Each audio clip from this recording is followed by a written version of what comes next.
राज्य सरकारने चालू केलेल्या लाडकी बहीण योजनेच्या जून महिन्याच्या 12व्या हप्त्याची सर्वांनाच प्रतीक्षा होती आणि आता प्रतीक्षा संपली सुद्धा. पण जून महिन्याचा जो 12वा हप्ता आहे तो बऱ्याच लाडक्या बहिणींना अजूनही मिळाला नाहीये. हे पैसे लाडक्या बहिणींना का मिळाले नाही याची महत्वाची 7 कारणं आहेत. नेमक्या कोणत्या कारणामुळे लाडकी बहीण योजनेचा जून महिन्याचा हप्ता तुम्हाला मिळालेला नाहीये हे आपण व्हिडिओमध्ये पुढे पाहणारच आहोत.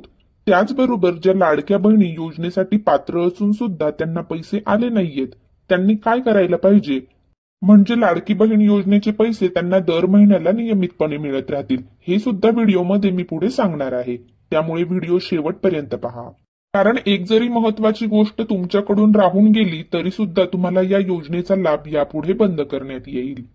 29 जून 2025 रोजी सरकारने स्पष्ट केलं होतं की लाडकी बहीण योजनेचा जून महिन्याच्या हप्त्यासाठी 3600 कोटींचा निधी मंजूर करण्यात आला आहे आणि 5 जुलैपासून सर्व लाडक्या बहिणींना जूनचा जो 12वा हप्ता आहे तो मिळण्यास सुरुवात होईल. त्याप्रमाणे 5 तारखेपासून लाडक्या बहिणींच्या खात्यामध्ये पैसे जमा व्हायला सुरुवात सुद्धा झाली, परंतु जवळपास निम्म्या बहिणींना अजून सुद्धा पैसे आलेले नाहीयेत. यांना हे पैसे का नाही आले याची महत्वाची 7 कारणं आहे.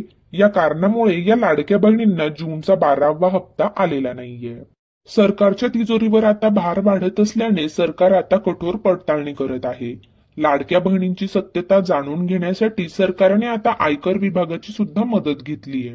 प्रत्येक लाभार्थी महिलेची कसून तपासणी केली जात आहे. महत्वाच्या 7 गोष्टींची तपासणी होते आणि याच कारणांमुळे तुम्हाला जूनचा हा हप्ता आलेला नाहीये.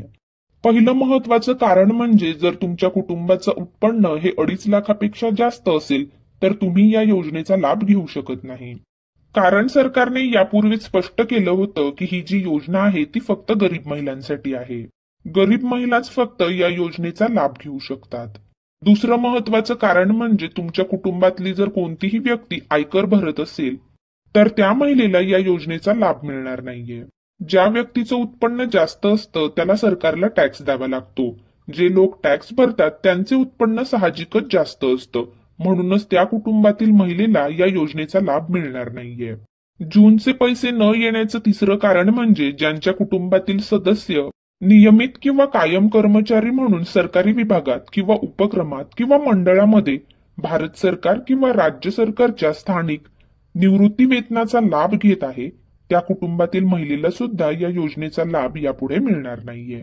तुमच्या घरातील व्यक्ती जर सरकारी नोकरीवर असेल किंवा नोकरी संपल्यावर त्याला पेन्शन मिळत असेल तर तुम्ही सुद्धा या योजनेसाठी पात्र नाहीये. पण जर तुमच्या घरातील व्यक्ती कॉन्ट्रॅक्ट पद्धतीने सरकारी विभागामध्ये कामाला असेल आणि त्याचे उत्पन्न हे 2.5 लाखापेक्षा कमी असेल तर मात्र तुम्ही या योजनेसाठी पात्र आहात. लाडकी बहीण योजनेचे दरमहा 1500 रुपये तुम्हाला नक्की मिळतील. पात्र असून सुद्धा जर तुम्हाला जूनचा हप्ता आलेला नाहीये तर तुम्हाला महत्वाची 2 कामं करायची आहेत, म्हणजे तुमचा लाभ बंद होणार नाही. पैसे न येण्याचं चौथं कारण म्हणजे शासनाच्या ज्या इतर योजना आहे या योजनांचा जर तुम्ही आधीपासून लाभ घेत असाल तर त्यामुळे सुद्धा तुमचा हप्ता आता बंद करण्यात येणार आहे. किंवा तुमच्या कुटुंबातील एखादी व्यक्ती जर माजी आमदार माजी खासदार असेल तर या कारणाने सुद्धा तुमचा लाभ बंद करण्यात आलेला आहे. भारत सरकारच्या किंवा राज्य सरकारच्या बोर्ड किंवा कॉर्पोरेशन उपक्रमाचे अध्यक्ष किंवा उपाध्यक्ष जर तुमच्या घरातील व्यक्ती आहे तर त्यामुळे सुद्धा तुमचे पैसे आले नाहीये.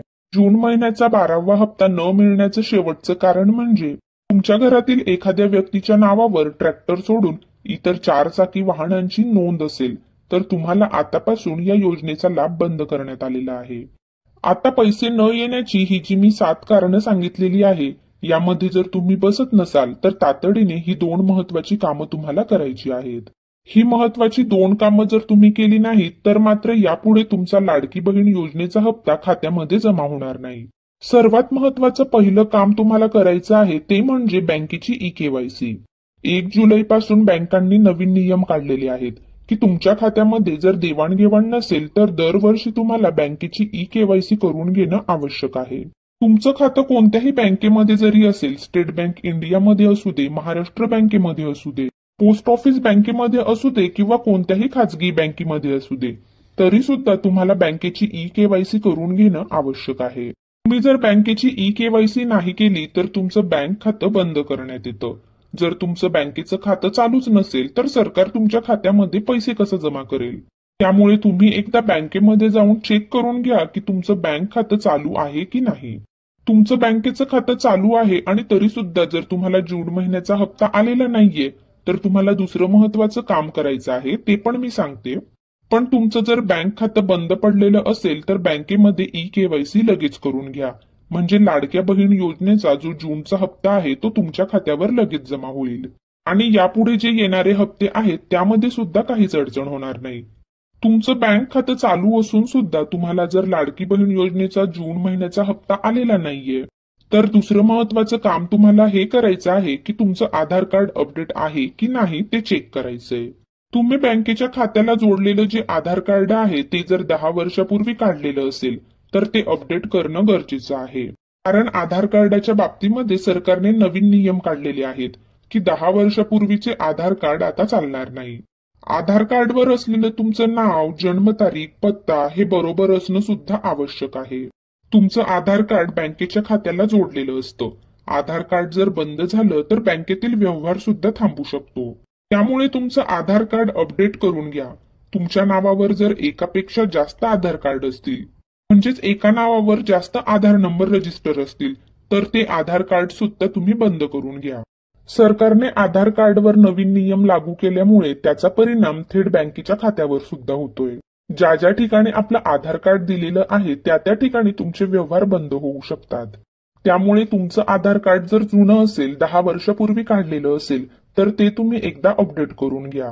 नाहीतर लाडकी बहीण योजनेचा हप्ता येणं तर बंदच होईल, पण तुमचे बँकेमधले जे इतर व्यवहार आहेत ते सुद्धा बंद होतील.